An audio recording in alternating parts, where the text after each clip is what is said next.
আশা করি তোমরা সবাই খুব ভালো আছো। আজ আমি তোমাদের দ্বাদশ শ্রেণী 4th সেমিস্টারের মক টেস্ট পেপার 2 এর আগে কিন্তু মক টেস্ট পেপার 1 কিন্তু আমি আপলোড করে রেখেছি। যারা যারা মক টেস্ট পেপার 1 দেখোনি তারা অবশ্যই কিন্তু দেখো। কারণ আমি এবিটিএতে বহুবার ঘোরানো কোশ্চেন এবং এক একটা অধ্যায় থেকে মোস্ট গুরুত্বপূর্ণ যেই কোশ্চেনগুলো তোমাদের সামনে তুলে ধরছি। 4 থেকে 5টা মাত্র সেট দেব, তোমরা করে যাও। আমি কথা দিচ্ছি 100% কিন্তু কমন পাবেই। দেখো এইগুলো কিন্তু তোমরা সম্পূর্ণ বিনামূল্যেই কিন্তু পাচ্ছ। তার জন্য অবশ্যই তোমরা চ্যানেলটাকে সাবস্ক্রাইব করে রাখো, লাইক করে রাখো। দেখো তোমাদের যে প্রথম কিন্তু এই যে দাগের কোশ্চেনটা, তোমাদের কিন্তু সংস্কৃতে উত্তর লিখতে হবে। আমি আগেও বলেছি, এখনো বলছি, উচ্চারণ সংস্কৃতে যেন হয়, হরফ বাংলাতে লিখলেও চলবে।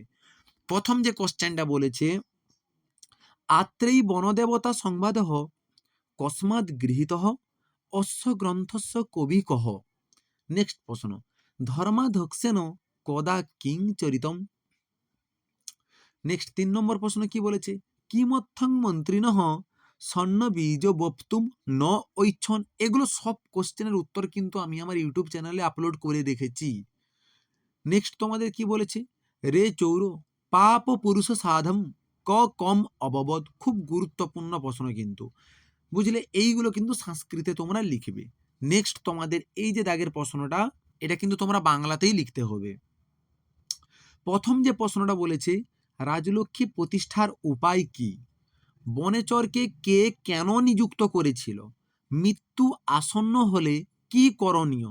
যদি তোমাদের কোশ্চেনগুলো ভালো লাগে অবশ্যই তোমরা কিন্তু সাবস্ক্রাইব করে রাখো, কারণ এইটা তোমাদের লাস্ট মিনিট ব্রহ্মাস্ত্রও ভাবতে পারো। আমি নেক্সট আরও জিওগ্রাফি দেব, কম্পিউটার সায়েন্স অ্যান্ড অ্যাপ্লিকেশন দেব, বেঙ্গলি 4টা সেট অলরেডি দিয়ে রেখেছি। নেক্সট তোমাদের যে কোশ্চেনটা, এইটা হচ্ছে 5 মার্কের প্রশ্ন। প্রথমে কি আছে, প্রত্যায়াতি সমুদ্রান প্রতিকারোপরি নমঃ। কথা থেকে নেওয়া হয়েছে, কে কিভাবে জমের দোয়ার থেকে ফিরে এসেছিল তা বর্ণনা করো। বনেচর ভাষণমের নামকরণের সার্থকতা লেখো। খুব খুব গুরুত্বপূর্ণ কোশ্চেন। নেক্সট, বনদেবতা বাসন্তীর সঙ্গে আত্রেয়ীর কথোপকথন সংক্ষেপে লেখো। এইটাও মোস্ট কিন্তু গুরুত্বপূর্ণ কোশ্চেন।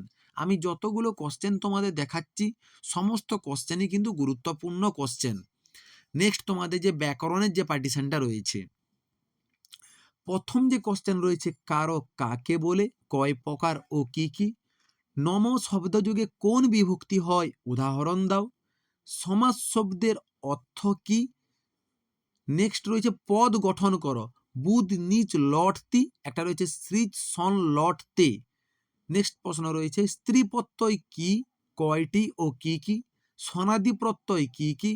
এবারে বুৎপত্তি লেখো। কি বলেছে, পাঠয়তি আর পা পঠাতে, পা পাঠাতে, বুঝলে? এটা কিন্তু একটু ঠিকঠাকই আছে, ঠিকই আছে। দেখো নেক্সট তোমাদের রয়েছে ব্যাকরণের পরে যে কোনো একটি প্রশ্ন, এটা কিন্তু 4 মার্কের পড়বে। এর আগেও কিন্তু দুটো আমি ভিন্ন কোশ্চেন দিয়েছি। দেখো তোমাদের একটা সেট করে গেলে হবে না, আমি এখনো বলছি। কি বলেছে, সীতানাথ ভট্টাচার্য সম্পর্কে টিকা লেখো, নলচম্পু সম্পর্কে টিকা লেখো। দুটোই কিন্তু খুবই গুরুত্বপূর্ণ। এই নোটগুলো যদি কারো লাগে অবশ্যই কমেন্টে কিন্তু আমাকে জানাবে। এই দাগের নোটগুলো আমি কিন্তু দেইনি। নেক্সট তোমাদের যে লাস্ট, দেখো তোমাদের যদি ভালো লাগে কোশ্চেনগুলো, নেক্সট আরও দুটো কিন্তু আমি ছাড়বো সংস্কৃতের উপরে, বাংলা ছেড়ে রেখেছি। অবশ্যই তোমরা চ্যানেলটাকে সাবস্ক্রাইব করে রাখো।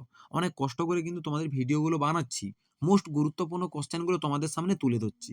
কি বলেছে, শ্রীজীব ন্যায়তীর্থ রচিত 2টি নাটক ও প্রহসনের নাম লেখো। দণ্ডী শ্রেষ্ঠ গ্রন্থ কোনটি, এটি কি ধরনের কাব্য? বাণভট্ট কটি গ্রন্থ লেখেন, কি কি? চরক সংহিতার কটি স্থান রয়েছে ও কি কি? ব্যাস এইগুলোই হচ্ছে তোমাদের সেট নম্বর 2 এইটা। নেক্সট তোমাদের কিন্তু আমি কালকেই নেক্সট দুটো পার্ট আমি কিন্তু ইউটিউবে আপলোড করে দেবো, 3 নম্বর 4 নম্বর। তার জন্য অবশ্যই তোমরা চ্যানেলটাকে সাবস্ক্রাইব করে রাখো। দেখা হচ্ছে নেক্সট ভিডিওতে।